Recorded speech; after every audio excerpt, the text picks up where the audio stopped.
તો રાહુલ ગાંધી દ્વારા ભારત જોડો ન્યાય યાત્રા શરૂ કરવામાં આવી છે। બડીપુરથી શરૂ કરવામાં આવી હતી। આ યાત્રા મહારાષ્ટ્ર ખાતે સમાપ્ત થશે।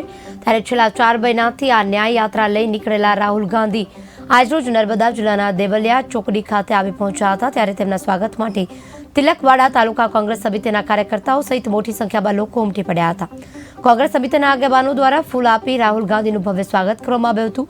ઉલ્લેખનીય છે કે કોંગ્રેસ સમિતિના અધ્યક્ષ રાહુલ ગાંધી દ્વારા ભારત જોડો ન્યાય યાત્રામાં કરવામાં આવી હતી। દેશના યુવાનો, વંચિત ખેડૂતો, બેરોજગાર લોકોના અવાજ માટે આ ન્યાય યાત્રાની શરૂઆત કોંગ્રેસના અધ્યક્ષ રાહુલ ગાંધીએ કરી હતી। આ ન્યાય યાત્રાની શરૂઆત મણિપુરથી કરવામાં આવી છે। છેલ્લા 4 મહિનાથી આ ન્યાય યાત્રા ચાલી રહી છે। હાલ આ ન્યાય યાત્રા ગુજરાતના છોટાઉદેપુર જિલ્લામાં પ્રવેશ કરી બોડેલીથી, નસવાડીથી નર્મદાના દેવલિયા ચોકડી ખાતે આવી પહોંચી હતી। આ ન્યાય યાત્રાનું સ્વાગત માટે કોંગ્રેસ કાર્યકર્તાઓ સહિત તાલુકાના લોકો મોટી સંખ્યામાં ઉમટી પડ્યા હતા અને દેવલિયા ચોકડી ખાતે આવતા જ રાહુલ ગાંધી આપ આગે બઢો, હમ તુમ્હારે સાથ એના નારા લગાવી રાહુલ ગાંધીનું ભવ્ય સ્વાગત કરવામાં આવ્યું હતું। ત્યારે આ ન્યાય યાત્રા દેવલિયા ચોકડી ખાતે ફરી આગળ રાજપીપળા તરફ જવા માટે રવાના થઈ હતી। ત્યારે તકેદારીના ભાગરૂપે આ નિશનીય બનાવ ના બને તે માટે નર્મદા પોલીસ દ્વારા ચાંપતો બંદોબસ્ત ગોઠવી દેવામાં આવ્યો હતો।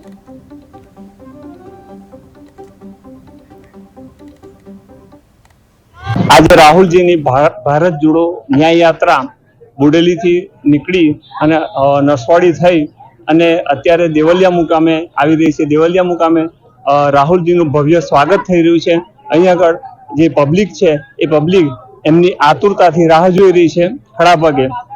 અને રાહુલજી આ અહીંના ગુજરાતના અને દેશના તમામ યુવાનો, વંચિતો, ખેડૂતો અને જે લોકોને નોકરી નથી એવા તમામનો અવાજ બની અને આખા ગુજરાતમાં ફરી રહ્યા છે અને એમનું અમે હાર્દિક સ્વાગત કરીએ છીએ। આમ આદમી જોડે જે ગઠબંધન થયું છે, ઓલ ઇન્ડિયા કોંગ્રેસ સમિતિએ કરેલું છે અને એના માટે અમો કોંગ્રેસ અને આમ આદમી પાર્ટી ખભે ખભા મિલાવી અને 26 સીટ લાવવાનો પ્રયત્ન કરીશું। કોઈ ચિંતા ના કરો, કોંગ્રેસના વોર્ડ છે એને કન્વર્ટ કરવાની જવાબદારી કોંગ્રેસના નેતાઓની છે અને એમાં ભાજપ અને એને અમે પૂરી રીતે હરાવીશું। આમ આદમી